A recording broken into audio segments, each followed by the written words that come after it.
नमस्कार। आज पढ़ेंगे राइट सर्कुलर कोन। ये जो आप फिगर देख रहे हैं राइट सर्कुलर कोन का फिगर है। हिंदी में लंबवृत्तीय शंकु कहते हैं, लेकिन सबसे पहले फॉर्मूला याद होना चाहिए, तभी आप प्रश्न को सॉल्व कर पाएंगे। यहाँ पर एल लिखा हुआ है, इसको क्या कहते हैं? सलेंट हाइट, हिंदी में कहते हैं तिर्यक ऊंचाई, हमेशा के लिए याद रखिएगा। और यहाँ पर एच लिखा हुआ है, ये शंकु का हाइट है, शंकु का ऊंचाई है, कोन का हाइट है। यहाँ पर आर लिखा हुआ है, ये रेडियस है। यहाँ पर सर्कल है, इसीलिए यहाँ पर ये क्या है? रेडियस है। बिल्कुल समझ में आ गया होगा। सबसे पहले आप फॉर्मूला याद करिए, और सबसे पहला फॉर्मूला जो है कर्व सरफेस एरिया। अब यहाँ पर समझिएगा, मैं शॉर्टकट में लिखूंगा, शॉर्ट में लिखूंगा, curve surface area equal to क्या होता है? Pi r l, pi r l होता है, ये आप याद रखिएगा। कर्व सरफेस एरिया किसको कहेंगे? यहां पर देखिए, कोन के चारों तरफ इधर में जो एरिया है इसको बोलते हैं कर्व सरफेस एरिया, हिंदी में कहते हैं वक्र पृष्ठ का क्षेत्रफल। समझ गए? और यहां पर ये सर्कल है, इस एरिया को छोड़ के अगर आप ये एरिया निकालते हैं तो ये क्या है? Curve surface area. अगर आप सर्कल का एरिया को शामिल कर देते हैं तो टोटल सरफेस एरिया हो जाएगा। अब अगला फॉर्मूला आपको याद करना है टोटल सरफेस एरिया के लिए। तो यहाँ पर टोटल कर्व सरफेस एरिया या टोटल सरफेस एरिया, ठीक है? तो क्या होगा? तो सबसे पहले आप कर्व सरफेस एरिया निकालिए, पाई आर एल। तो यहाँ पर पाई आर एल, और इसमें आपको जोड़ना है ये सर्कल का एरिया। तो सर्कल का एरिया क्या होता है? पाई आर स्क्वायर होता है, पाई आर स्क्वायर। अब आप यहाँ पर इस तरीके से पार्ट बाय पार्ट करके लिख के सॉल्व करिए। अगर आप इसी से पाई और आर को कॉमन ले लेंगे तो क्या होगा? देखिए, पाई और आर दोनों में है ना, तो कॉमन ले लेंगे तो यहाँ पर एल और लास्ट वाला से आर, ये होगा ना। तो ये आप याद कर सकते हैं, और आप अगर चाहेंगे तो पार्ट बाय पार्ट करके लिख के सॉल्व कर सकते हैं। अब आपको याद करना है volume equal to. Volume equal to क्या होगा? तो वॉल्यूम इक्वल टू मैंने राइट सर्कुलर सिलेंडर के बारे में पढ़ाया था, ठीक है ना? तो राइट सर्कुलर सिलेंडर का वॉल्यूम कितना होता है? पाई आर स्क्वायर एच होता है। अगर आप इसी को 3 से डिवाइड कर देंगे ना तो ये कोन का वॉल्यूम हो जाएगा। वेरी सिंपल था, लेकिन आपको लिखा हुआ देखने को कैसा मिलता है उसको आप समझिए। यहाँ पर समझिएगा 1/3 पाई आर स्क्वायर एच। अब यहाँ पर देखिए, ये 3 चीज आपको याद होना चाहिए। पहला नंबर में क्या है? Curve surface area, pi r l. Curve surface area निकालने के लिए, फाइंड करने के लिए आर और एल यानी कि रेडियस और सलेंट हाइट होना जरूरी है। टोटल सरफेस एरिया फाइंड करने के लिए एल और आर यानी कि सलेंट हाइट, तिर्यक ऊंचाई और रेडियस मालूम होना चाहिए। लेकिन यहाँ पर देखिए, वॉल्यूम के लिए 1/3 पाई आर स्क्वायर एच, इसमें आपको रेडियस और हाइट मालूम होना चाहिए। अब चलते हैं प्रश्न की ओर, बिल्कुल समझ में आ जाएगा। तो अब चलते हैं प्रश्न की ओर। पहले प्रश्न को पढ़िए और समझिए। तो पहला नंबर प्रश्न में आपसे क्या पूछा? The diameter of right circular cone is 14 metre and its slant height is 10 metre, find its curve surface area. तो curve surface area equal to क्या होता है?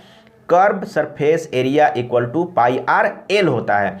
तो पाई आर एल यहाँ पर दिया हुआ है, और जनरली पाई का वैल्यू कितना लेते हैं? 22/7। अगर कुछ चेंज करके दिया हुआ रहेगा, कभी कभी पॉइंट में दिया हुआ रहता है तो वो दिया हुआ रहेगा, अगर नहीं दिया हुआ है तो 22/7 लेना है।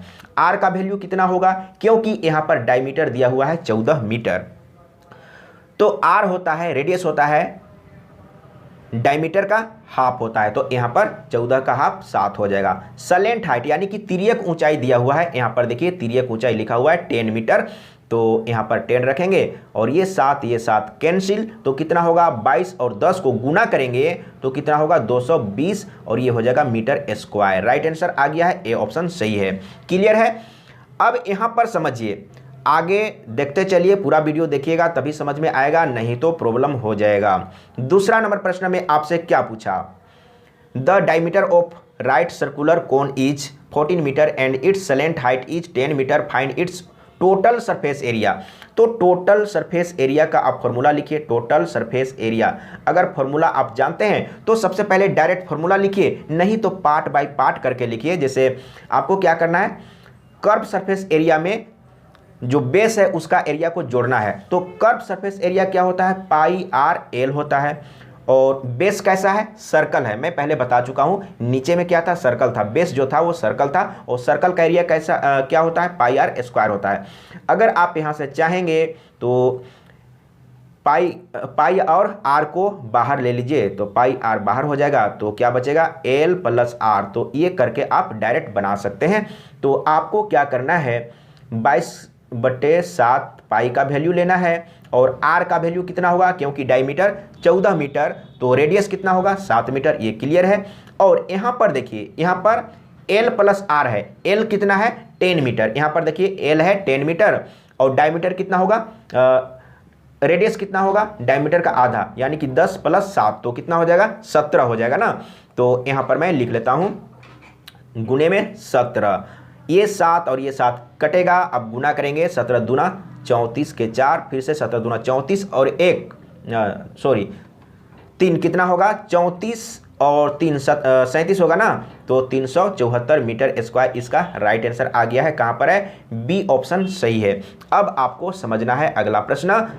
अगला प्रश्न तीसरा नंबर, सबसे पहले प्रश्न को समझिए। तीसरा नंबर प्रश्न में आपसे क्या बोल रहा है और फॉर्मूला याद होना चाहिए।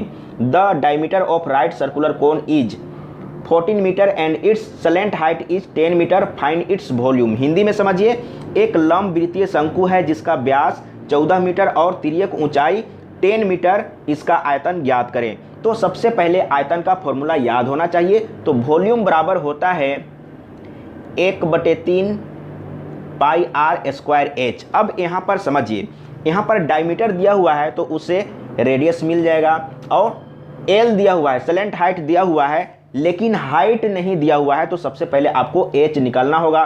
तो एच निकालने के लिए क्या करेंगे, एक बार मैं फिर से यहाँ पर फॉर्मूला को अच्छा से लिख लेता हूँ, समझिएगा।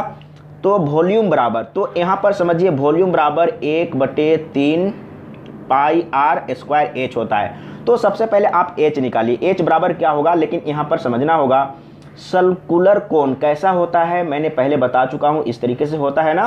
तो यहाँ पर देखिए, ये स्लैंट हाइट है जिसको एल बोलते हैं, और ये हाइट है, इसी को निकालना है, और ये रेडियस है। तो एच कैसे निकालेंगे, यहाँ पर ये क्या है, राइट एंगल ट्रायंगल है, और राइट एंगल ट्रायंगल में ये हाइपोटेनियस होता है, ये परपेंडिकुलर होता है, और ये बेस होता है। तो यहाँ पर ये जो हाइट है वो ट्रायंगल के लिए परपेंडिकुलर है। तो एच बराबर क्या होगा, यानी कि परपेंडिकुलर बराबर क्या होगा, कर्ण का स्क्वायर यानी कि एल का स्क्वायर, कर्ण यानी कि हाइपोटेनियस, एल का स्क्वायर माइनस आधार यानी कि बेस का स्क्वायर। तो बेस क्या है, आर है, तो आर का स्क्वायर। फटाफट इसको कैलकुलेशन कर लीजिए। तो यहाँ पर समझिए, अब यहाँ पर क्या करेंगे, तो मैं यहाँ पर लिख के समझा देता हूँ।